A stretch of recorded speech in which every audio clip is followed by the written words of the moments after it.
Deputy Speaker, Mental Health Month has been an opportunity for us to reflect on an important issue that deeply affects our community.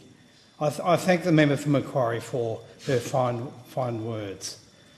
I think the Assistant Minister for Mental Health and Suicide Prevention put it best when she made her statement on significant matters in the House, when she said, mental health is health. It's central to how we live, work and connect. I want to thank the Assistant Minister, the member for Dobell, for her extraordinary work in such an important area of public health and policy. Mental health considerations are front and centre across the work of this government, and that is large part thanks to her work and advocacy supported by Caucus. And Deputy Speaker, Mental Health Month presented us with a moment to take stock not only of the challenge we face with regards to mental health, but also to review what our government is doing about it, while being cognisant that this is an issue which is with us year-round.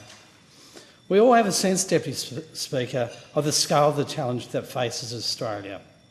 No one in this place or outside of it has avoided being impacted by poor mental health. Millions of Australians experience poor mental health every year. If someone themselves has not needed mental health care, then they have undoubtedly known and cared about someone who has. Some will experience poor mental health once or twice. For many, it's an ongoing health challenge which requires treatment and care. For too long, Deputy Speaker, too many suffered without appropriate, timely or quality health care. The sheer scale, diversity and complexity of the mental health challenge is staggering. As the Assistant Minister outlined and reminded us in her statement to the House, mental health is the #1 reason that Australians visit their general practitioner today. For 8 years in a row, mental health issues have topped the list of concerns that are raised with GPs. More than 70% of general practitioners have reported this trend. The Deputy Speaker, the Labor government has been listening to the community and health practitioners, and we are acting to provide the necessary support and resources for this important challenge. The theme of Mental Health Month this year was taking steps on your wellbeing journey. Deputy Speaker, that is a very good summation of what our government is seeking to facilitate and make easier for all Australians.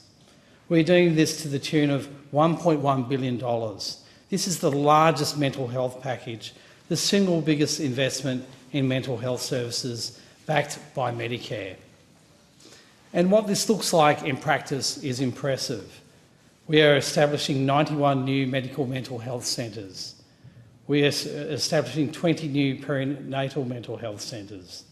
We are establishing 17 Medicare mental health kids hubs, which will provide children and families with behavioural, social, emotional and wellbeing support. And we will establish and support 203 Headspace services, which will support the mental health and wellbeing of our young people. Deputy Speaker, I was happy to host the Assistant Minister in my electorate of Bean not long ago to see what this $1.1 billion package means on the ground in my community. In July, I opened a new Medicare mental health centre in Tuggeranong with the Assistant Minister. It is operated by Think Mental Health and funded through $3.5 million to the ACT Primary Health Network. The centre on Eileen Good Street, just down the street from my electorate office, is a welcoming, calm environment, staffed by a multidisciplinary care team which includes mental health clinicians and peer workers. Their care that they offer is tailored to each person who visits the centre. And crucially, Deputy Speaker, you don't need an appointment, referral on mental or referral or mental health treatment plan to access support at the centre. All you need is a little piece of green plastic, your Medicare card. I couldn't be happier that my constituents now have a local, accessible walk-in centre providing mental health support. I've had many conversations with staff over the first few months of its operation, and already they've become a well-understood, respected and regarded part of our health ecosystem. And having a free, ready, walk-in access to mental health support is a real win for the people right across Bean, and it's already making a real and tangible difference on the ground. But Deputy Speaker, this wonderful Medicare mental health clinic is not the only new piece of mental health infrastructure that will help so many in Bean. Next year we will deliver a new perinatal mental health centre in Tuggeranong, the same location as the Medicare mental health clinic, in the heart of my electorate. We know how stressful pregnancy and new parenthood can be, and that it's a period when poor mental health can become more common. New and expectant parents in Bean will be able to get free and personalised mental health support through this new centre. This support will run for families from the perinatal period to the first birthday of the baby. We know that the demand is there for these services, and through this centre, families will be able to get services without cost. The centre will be operated by the Gidget Foundation, and I can't wait for it to open next year. And I would like to applaud the Gidget Foundation for the extraordinary work that they've done right across the country in promoting the need for this perinatal support.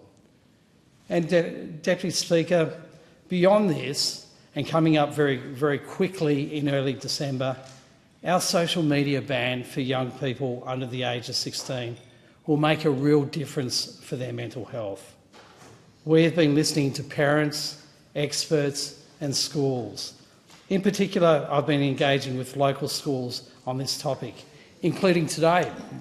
There were 2 schools from my electorate in today grilling the Prime Minister and the Minister for Communications for Behind the News, that iconic ABC program. And their questions were pretty tough, but both the Minister and the Prime Minister were able to provide pretty good responses about why the ban will make such a difference to mental wellbeing for young people right across Australia. And the feedback from young people across our schools is clear. Social media is a vector for poor mental health that many of them have experienced, and that our action on this front will make a real difference to their lives. Deputy Speaker, the government is taking steps to improve and support the mental health of all Australians.